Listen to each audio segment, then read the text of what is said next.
أعوذ بالله من الشيطان الرجيم.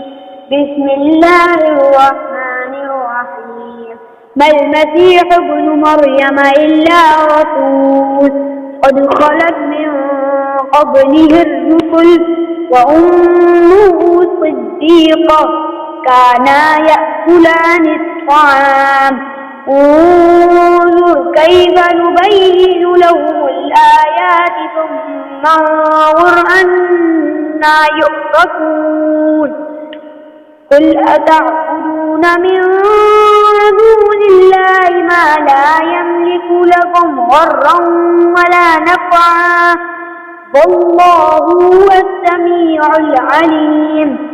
قل يا أهل الكتاب لا تغلوا في دينكم غير الحق ولا تتبعوا